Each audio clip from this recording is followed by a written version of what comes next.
You're listening to It Came From the Radio. You know, this is Jennifer Lee Feldman, aka Dr. Feldy, but doesn't really matter. Doesn't really matter. A name is just a name. I'm here with MT Bass. He lives, writes, flies, and makes music in Mudcat Falls, which is in the USA.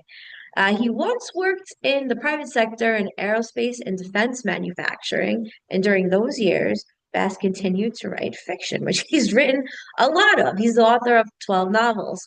I'll list them all. My Brother's Keeper, In the Black, Crossroads, probably not the one with Britney Spears. Full disclosure, I didn't read that, but I think Crossroads was a Britney Spears movie, which I also didn't see. I haven't seen a lot of stuff. He also wrote Something for Nothing, which is a great song. Murder by Munchausen, The Dark Net, The Invisible Mind, which seems like today, where had my mind gone? It's like invisible. Article 15, Jungle Land, Motherless Children, Racing the Dream, and Murder by Munchausen trilogy. So, yeah, it's going to lead us to our first question. Why is this series called Murder by Munchausen? Well, it comes from the media in the story. Uh, the book is about very humanoid robots in the near future, 2040, 2050. They're very real looking humanoids. And what happens is hackers crack into them and alter their code so they become hitmen for hire. So they're murdering by Munchausen. So that's where it all comes in, throws out that way. Interesting. Yeah, I was thinking a lot last night. It was one of the thoughts before falling asleep. I mean, it's sort of related. We're getting into this world where deep fakes are pretty much commonplace. We're Mhm. getting robots that are coming out. I feel like those are going to be possibly commonplace within 6 months to 3 years. Yeah, So I wonder really what the dangers are. We're pretty much at that point right now, and you can't trust the media anymore. right.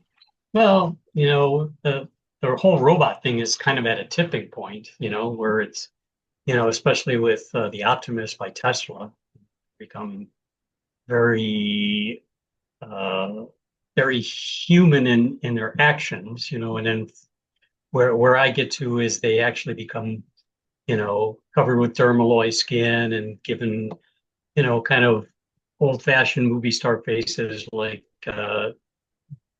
Julie Andrews and stuff like that to make them more acceptable to people. And they basically become the servants that they're talking about for Optimus. Only they're very real and very human. So, but the danger is, if you can get in them and upset the three laws, that they have, and have them go after humans, then they become very dangerous, more towards the whole Terminator kind of thing. Second, hold on. Before we go on to the next question, what are these three laws that you never break? Like gremlins. You don't feed the gremlins after, I think, 12 o'clock. Maybe you don't get them wet. What are the three rules you don't break? I need to know Uh, this. oh, they're the old Isaac Asimov rules. Is that a human can do no harm to a robot can do no harm to a human.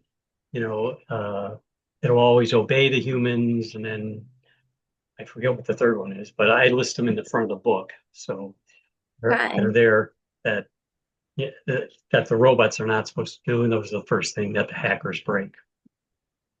Okay. Very interesting. You have my attention here. So, go to question three. I'm going to skip over two for now. Who are the real villains in the series? Well, the real villains in the series are the hackers. And what this book does is it follows the police unit that tracks down the killer robots, and from there they're trying to find the people that hack into turn them into the killers. So the real evil people are the folks that reprogram the the software in the robots. Right. Um, And then what's the connection with the serial killers? well, as the story develops through the first three books, they start off just investigating the murder of a husband that some wife uh, came about to program. But then they find out that this hacker is actually programming robots to recreate uh, the serial killers from the past, and starting with Jack the Ripper, Oh, and Eileen Wuornos, uh, Don Casey. So it becomes more of a bigger killer type picture. hmm.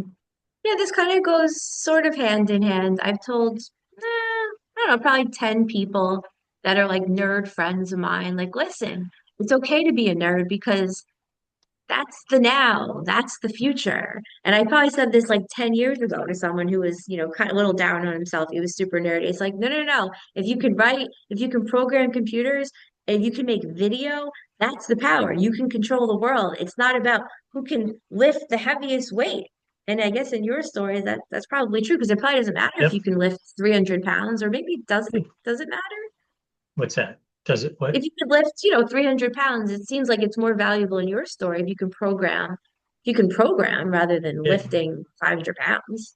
yeah, you program the robot to do your dirty work, however you want it done. So, but and you're right. Look at Elon Musk. He's the ultimate nerd, right? Richest man in the world. He That's might that's be kind a of the way. nerd, but I don't know. I guess this is a radio interview, so I can't get too out there, but I don't know. I never thought of nerds mixing with like Genghis Khan type of vibes and fornicating and spilling their seeds so much because he has more children with more women than like almost anyone. So for a nerd, he's also doing some like unnerdy things because sex is typically known to be like a not nerdy activity, right? Or am I wrong? Well, that is true. He's very successful in that area too. But he comes out of Correct. the gate. He comes out of the whole gaming thing and programming, and that's all his background. So I guess he's taken it to your ultimate level. So okay, so we're gonna switch gears a little bit. What's the next episode that you're working on? The next episode for the Munchausen book. Yeah. Well, I've got a couple of ideas that I'm kicking around. I think one of them is called Burn On, and it actually kind of shifts gears and gets more into uh, arson by the by the by the robots. Arson. Yeah, yeah. Yeah, Instead of just I was straight out actually murder. I was just talking about arson with my mom the other night and going on and on. I never really talk about arson, but I got a call from someone who's probably close to 80 that was telling me about the wildfires. Just someone called me randomly. Sometimes I take random calls from people. And some of the wildfires in California and how they might be intentional. And right now we have all these random fires all over the world, and we have people debating, are they natural? Are they from climate change? Are they from DEW? But fires are a huge topic of conversation. We even have some old pop stars that were big 20 years ago that post about the California fires every day. So fire and arson is really a hot topic today. Yeah, yeah, because they think all of those forest fires in California were set by humans, whether they were from Right? homeless people or just disgruntled people. They don't know, but that's a lot. That's a lot of fire to chew up the Pacific Palisades, right? Oh yeah, I've heard things from people who are connected to CIA, not personally, so I don't want to, sometimes I have personal info and it's not, but just things I listen to that say there were definitely direct energy weapons in California and Hawaii. They're saying there's people that caught other people and videos of arsonists, but anyway, we can go on about this all day. I want to get Yeah. to you and your book. So, what's the difference between your stories? From other sci-fi stories when it comes to androids going off the deep end and attacking humans. Well, like I said, my story, the Munchausen stories, really focus on the police and the humans that are chasing down the evil that's out there, rather than on the hackers themselves. They're obviously the bad guys, but the heroes in my books are the police, and it's kind of a noir police procedural setup in all of the stories, following them up as they go through their investigations. What inspired you to write this? Well, to be honest with you, I came up with the first scene of the police detective and his partner in a warehouse chasing down an errant drone. And I wrote that out and then sat on it for a while, and then it just evolved out of that scene that I wrote. Now, you've used some interesting narrative techniques in your novels. What are they? Well, in the first three books, the first book, Murder by Munchausen, is told first person from the male detective, Jake, from his point of view. And then the second book switches to his former female partner, Maddie, and it's told first person from her point of view. Hmm. And then in the third book, it's third person, so I can bring everybody all together into the same story. Yeah, I mean, at least in my life, so many times the same event will occur, but you talk to, let's say it's a film set, you talk to the producer, you talk to the production team, you talk to the actor, maybe it's me, you talk to the special effects, and they all have different takes and different stories and completely different perspectives on what happened on the same film set.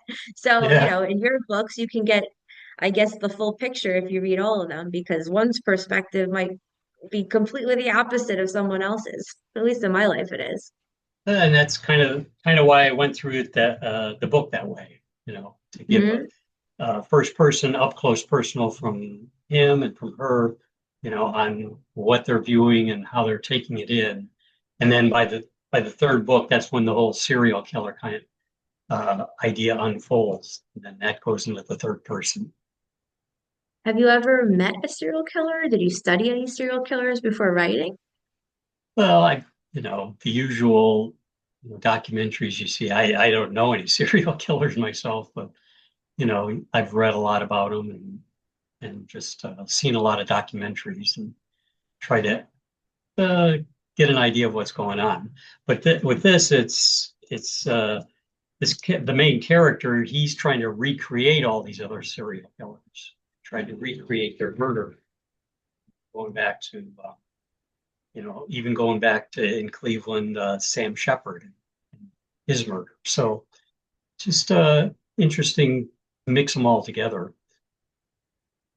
I've spent a lot of time personally off the books, and I've also interviewed, uh, I would say some predators. I don't know if I'd go as far as say serial killers. They might fall into the serial killer category. Hmm. And the one thing I find is that they all, at the time of the killing or the abuse or the assault or whatever they were doing, they had a quest for power. They wanted power, and some of them wanted notoriety. So that's just a common thread I've, noticed. But I also in the radio entertainment industry, so I'm going to be connected to killers and predators who want attention and not the quiet ones. Right. So, I'm attracting that into my life. So Woody Allen had Scarlett Johansson in a lot of his movies. That's kind of like a character that constantly appeared. And I'm kind of like that in some other films that are coming out. But I live by the belief, and I just heard Tom Ford say this, do it, then talk about it. So I'm not going to tell you whose series I keep appearing in, but do you have the same characters appearing in all of your books? You keep going back to certain characters, or you just use one, say, that's enough for you, see you later, someone else come in. Well, I've got a couple of series going on. I've got the Munchausen series, so that centers pretty much on the main detective Jake, and he gets different partners as he goes along. I got another series, the White Hawk series, which is about a pilot, and he goes through different adventures.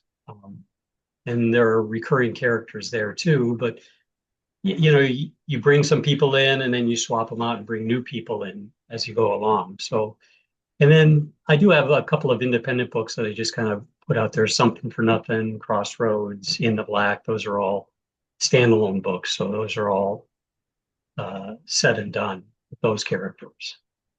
Have you ever taken someone in real life who you spent time with and put them in your book? A personal friend. Yeah.